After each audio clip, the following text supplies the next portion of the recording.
এই মুহূর্তের সবচাইতে গুরুত্বপূর্ণ খবর, কৃষকদের জন্য চালু করা হলো কৃষক স্পেশাল ট্রেন। এই বিষয়ে বিস্তারিত জানিয়ে দেব আপনাকে, সঙ্গে থাকুন। বিস্তারিত জানতে ভিডিওটির শেষ পর্যন্ত চোখ রাখুন। আপনি দেখছেন নিউজ অল টাইমস, আপনার সাথে আছি আমি তন্ময়। ভিডিওটি শুরু করার আগে একটা ছোট্ট অনুরোধ আপনার কাছে, ভিডিওটিকে একটি লাইক করে দিন এবং আপনি এই চ্যানেলটিতে নতুন হলে চ্যানেলটিকে সাবস্ক্রাইব করে পাশে আসা ঘন্টাটি বাজিয়ে দিন প্রতিটি নতুন খবরের আপডেট সবার আগে পেতে। করোনা পরিস্থিতি এখনও স্বাভাবিক হয়নি, ফলে লোকাল ট্রেন চালানোর অনুমতি দেয়নি রাজ্য সরকার। তবে কিছু স্টাফ স্পেশাল ট্রেন চলছে পূর্ব এবং দক্ষিণ পূর্ব রেলের বিভিন্ন শাখায়। তাতে সবচেয়ে বেশি সমস্যায় পড়েছেন সবজি চাষি এবং ব্যবসায়ীরা। কারণ সাধারণ লোকাল ট্রেন বন্ধ থাকায় কলকাতা এবং শহরতলি এলাকায় গ্রামগঞ্জে উৎপাদিত শাকসবজি সময়মতো পৌঁছে দিতে পারছে না কৃষকরা। আবার গাড়ি ভাড়া করে পাঠাতে গিয়ে তাদের পরিবহনের খরচও বেশি পড়ছে, ফলে শাকসবজির দামও বাড়ছে। অপরদিকে যে কয়েকটি ট্রেন চলছে তাতে নিত্যযাত্রীদের ভিড় থাকায় বড় বড় সবজির ঝুড়ি নিয়ে উঠতে সমস্যা হচ্ছে সবজি ব্যবসায়ীদের। এই পরিস্থিতিতে মুখ্যমন্ত্রী মমতা বন্দ্যোপাধ্যায় রেলকে অনুরোধ করেছিলেন বাংলার কৃষকদের স্বার্থে বিশেষ ট্রেন চালানোর ব্যবস্থা করা হোক।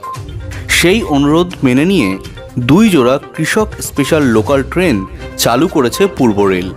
পূর্ব রেলের মুখ্য জনসংযোগ আধিকারিক একলব্য চক্রবর্তী জানিয়েছেন, পশ্চিমবঙ্গে শুধুমাত্র কৃষকদের জন্যই এই ধরনের লোকাল ট্রেন পরিষেবা চালু হলো।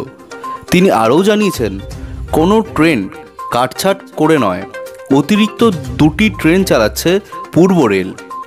আপাতত শিয়ালদহ মেইন শাখায় 2টি কৃষক স্পেশাল লোকাল ট্রেন চালু হয়েছে।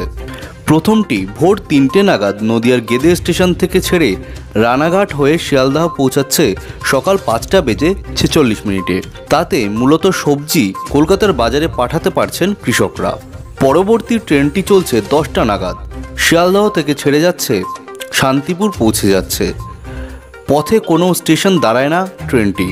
এরপর দুপুর 1:20 শান্তিপুর থেকে ছানা নিয়ে রানাঘাট হয়ে শিয়ালদা আসছে দুপুর 3:50। এই ট্রেনটি চালু হওয়ায় কলকাতা ও শহরতলিতে দ্রুত ছানা পৌঁছে দিতে পারছেন ব্যবসায়ীরা। এতে উপকৃত হচ্ছেন ব্যবসায়ী থেকে শুরু করে সাধারণ মানুষও।